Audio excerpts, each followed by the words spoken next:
jumpa lagi dengan kita akan membahas Vespa ini kenapa karena di sini mogok tiba-tiba. Itu penyebabnya adalah ini. Kancing pensekelnya itu sampai patah, jadi dia ke atas. Nancep-nancep di sini. Nah, kenapa bisa terjadi seperti ini? Ini biasanya karena kekurangan oli samping juga bisa, sehingga kancing pensekelnya itu karena terlalu panas, satunya tidak kuat. Nah, karena dia sampai merobek seperti ini ya, seperti ini robek ini. Jadi walaupun ini dihidupkan nggak bisa karena kompresinya bocor. Sebabnya itu dia tidak bisa nyala karena seperti itu. Dan kondisi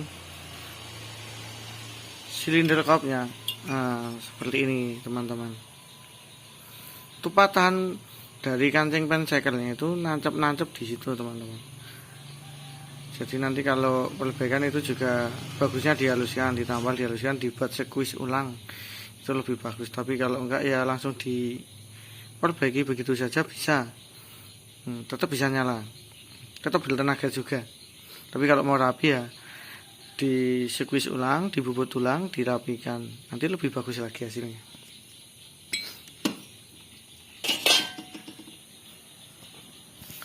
Untuk berikutnya kondisi blok sekelnya. Aduh, apa ini? Kondisi blok sekelnya, maaf ini gelap. Ini kondisi blok sekelnya teman-teman. Itu dia baret. Jadi ini solusinya adalah diganti pistonnya atau sekelnya, di oversize lalu di kortel. Nanti kalau di oversize adalah keuntungannya, sekelnya makin gede, tenaganya bertambah. Tapi tidak seperti yang pull up atau yang di tuner, itu beda. Jadi ini hanya istilahnya perbaikan, nanti ya tenaganya bertambah, tapi tidak akan sama seperti ketika motornya di pull up.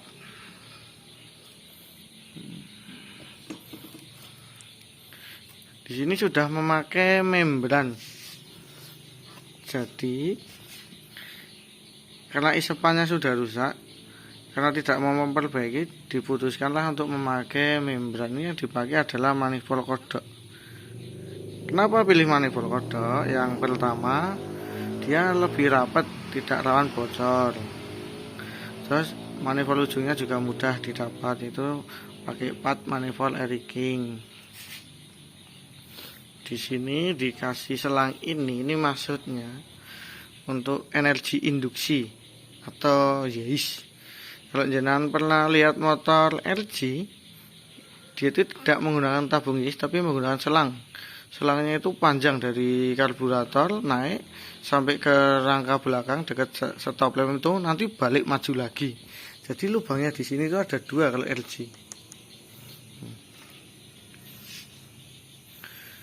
Terus manfaatnya buat membran seperti ini, kalau jangan pasang membran itu yaitu ini harus dijebol sekalian teman-teman di bagian isapannya. Karena ini nggak tak buka ya nggak kelihatan kalau dia dijebol. Itu adalah kondisi membrannya. Nah, itu besok akan dibuka sekalian, mengetes membrannya itu masih rapat atau enggak, biar kalau kurang rapat nanti dirapetin biar tenaganya itu nambah. Maksudnya biar ada tenaganya gitu. Nah, ini baret ini adalah korban dari kancing pensekelnya yang masuk ke ruang mesin. Tapi ini udah dibersihkan, kemudian cukup dicuci pakai bensin, dikeluarkan, udah keluar semua, udah bisa gerak. Tadinya ini sampai nggak bisa gerak karena patahan kancing pensekelnya itu nyelip di dalam sana teman-teman. Ini kopling juga masih pakai standarnya, tidak dikasih ring. Kalau bagusnya dikasih ring, jadi kalau kecepatan tinggi dia tidak lepas. Oh ya, ini adalah motornya mesin PX. Pengapian juga standar, masih platina. Platina garis keras.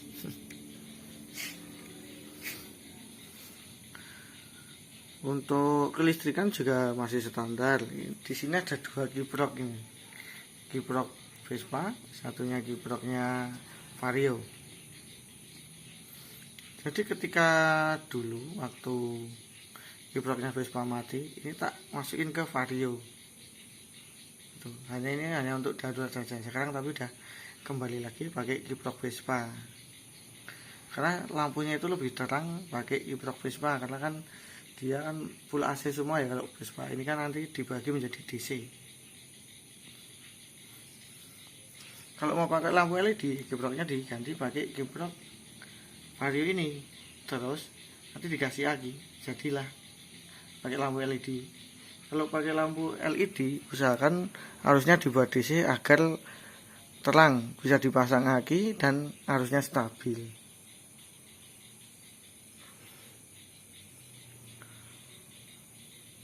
Sekian review penjelasan dari saya tentang mesin Vespa yang ngogrok di rumah saya ini. Apabila ada tanya-tanya silahkan tulis di komentar. Jangan lupa di subscribe dan di share juga ke teman-temannya. Terima kasih, selamat malam.